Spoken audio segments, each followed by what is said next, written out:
Bismillahirrahmanirrahim. Assalamualaikum warahmatullahi wabarakatuh.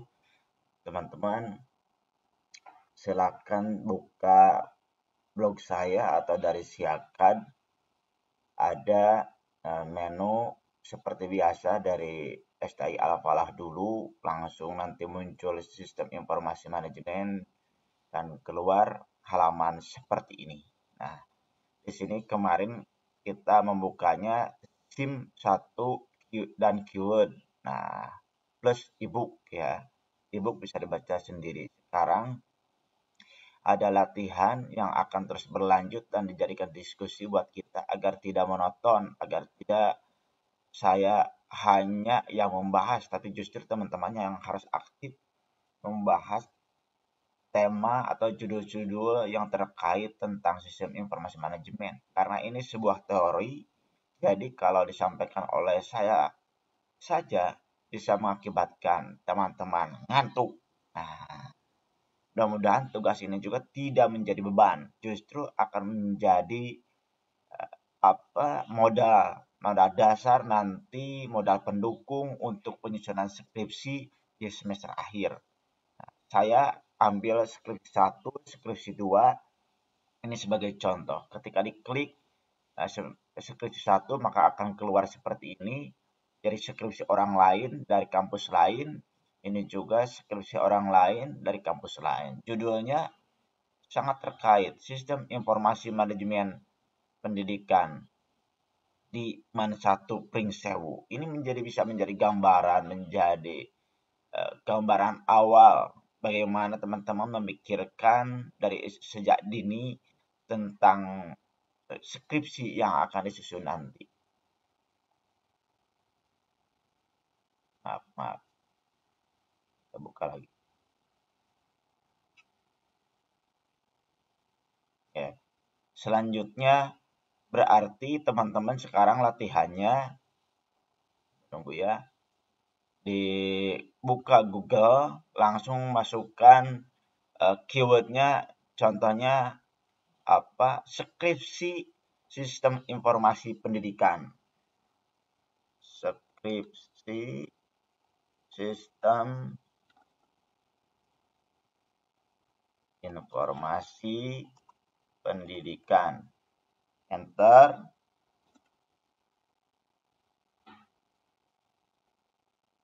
Ya. Bentar. Dua-duanya sama ya. Universitas Pringsewu. Oh, berarti yang satunya lagi.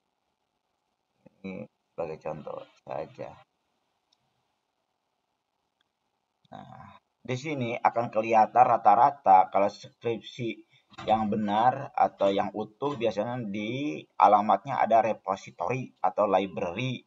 Nah, itu diklik dan ujungnya di sini ada PDF. Kemungkinan itu contoh skripsi. Teman-teman bisa melihat dari judulnya, yang ini judulnya, atau bisa yang di bawahnya deskripsinya. Nah, yang ini deskripsinya. Cari ke bawah. Nah, bisa sampai berikutnya. Klik berikutnya boleh. Sebaiknya kalau komunikasi teman-teman dalam satu kelas ini bagus atau bisa dikoordinasikan oleh ketua kelas, maka sebaiknya jangan ada judul skripsi yang sama. Kan ada dua yang harus dicari, itu dua judul skripsi, boleh yang satu sama dengan kelas dengan teman, yang satu jangan ada yang sama dengan satu orang pun gitu. Jadi diusahakan seperti itu, cari dua judul skripsi, yang satu boleh sama dengan teman yang lain, yang satu jangan sama. Oke? Berarti saya anggap teman-teman sudah memiliki dua judul skripsi yang berkaitan dengan sistem informasi manajemen seperti yang saya miliki di sini. Nah, skripsi 1, skripsi 2. Oke. Nah, sistem informasi manajemen pendidikan di MAN, yang satu lagi penerapan sistem informasi. Yang harus dicari, ini kita harus membuat ringkasan dari skripsi ini. Untuk sementara agar tidak kesulitan, yang paling penting dalam skripsi menurut saya itu ada dalam rumusan masalah. maka kita cari rumusan masalahnya. Terus nanti bisa dilihat di kesimpulan. Boleh. Di bab 4 bagus gitu. Di bab 4 dibaca-baca seperti apa sih ceritanya dalam dalam skripsi ini. Nah, maka teman-teman kalau terlalu banyak tugas yang lain, baca di bab 1 tentang rumusan masalah, langsung baca bab kesimpulan. Nah, setelah itu masih ada waktu baca bab 4-nya. Jadi bagaimana cerita atau apa yang dilakukan oleh penulis skripsi ini sehingga menghasilkan kesimpulan. Nah, agar lebih mudah di sini ringkasannya berarti kita lihat rumusan masalah ya. Bisa dicari ke bawah ke sini. Nah, bisa juga di keyword. Ctrl F. Rumusan masalah. Nah, ini rumusan masalahnya. Dari rumusan masalah ini ada 3. Nah, baca saja sendiri. Contoh ini. Teman-teman bisa ambil semuanya. Kalau memang cukup, saya minta ringkasannya jangan lebih dari setengah halaman. Jadi isinya harus inti, langsung ke pokok dari rumusan masalah, diperkuat dengan kesimpulan, diperkuat lagi dengan isi dari bab 4 ini. Nanti dari 2 skripsi bagusnya jangan lebih dari setengah halaman. Kalau kesulitan membuat yang sangat ringkas, jangan lebih dari 1 halaman. Gitu teman-teman. Di sini contohnya kita hanya mengambil poin 3 saja, faktor-faktor apa yang menghambat dan mendukung tentang penerapan sistem informasi manajemen.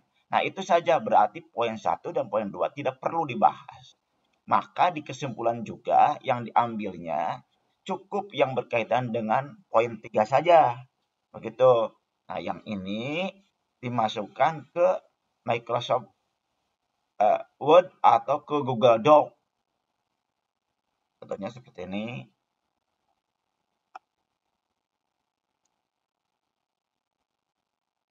Tempat-tempat penelitian, objek penelitian tidak perlu dibahas ya.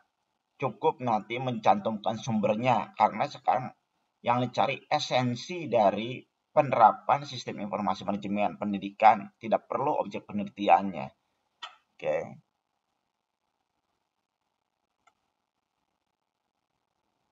Contohnya di sini. Nah, kalau kopas juga jangan terlalu banyak-banyak. Kopas untuk menguatkan atau menjadikan keyword pembahasan teman-teman. Jadi di sini gak usah diulang lagi apa rumusan masalahnya dalam kalimat tanya, tidak perlu. Langsung saja faktor yang menghambat atau langsung lihat dari kesimpulan. Faktor yang menghambat dan mendukung tentang penerapan SIM itu apa saja? Nah, tuliskan. Kalau banyak jangan semuanya, sebagian saja. Nah, ini kita sudah bisa menghasilkan rumusan masalah 1. Maka di sini cantumkan sumbernya di dalam bentuk body note. Nah, kurung buka. Siapa penulisnya? Lihat penulis skripsi.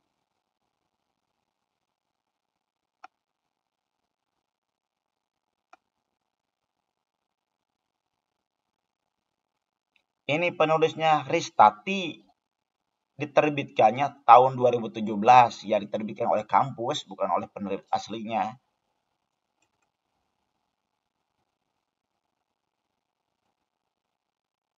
Ristati Sinen. Biasanya dalam penulisan daftar pustaka kita dibalik. Jadi Sinen.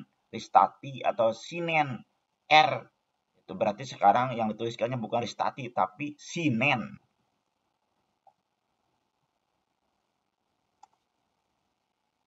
Nah,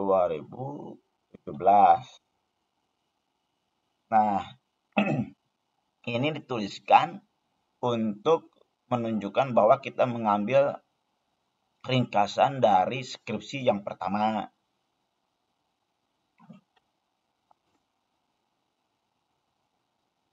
Bisa di enter.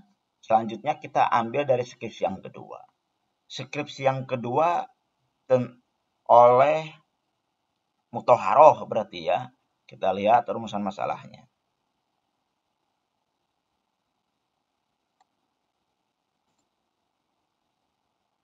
Nah, begini katanya.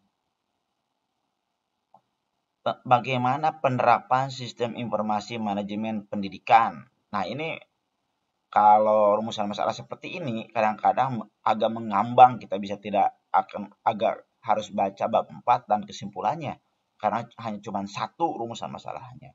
Nanti kita lihat kesimpulannya ya. Kesimpulan, Ctrl F lagi.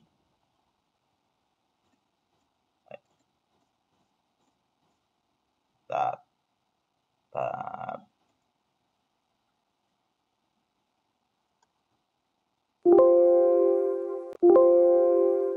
Sabar, sabar.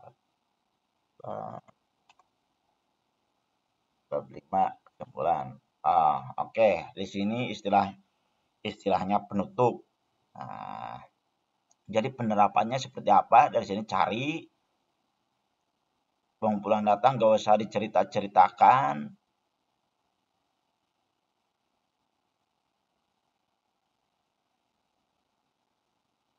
Nah, kalau seperti ini kan tidak langsung ke poin utamanya, maka teman-teman harus bisa mengambil intinya saja. Penerapannya seperti apa? Nah, contoh di sini berarti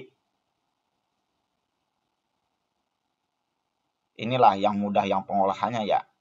Proses pengolahan data untuk web melalui pertimbangan dari kepala sekolah untuk aplikasi sistem informasi dan aplikasi rapot digital. Nah, karena merupakan data yang mutlak diperoleh oleh siswa. Ini sajalah. Contohnya sampai sini. Nanti teman-teman baca yang lebih dalam karena saya akan ini hanya mencontohkan. Nah, sekilas saja.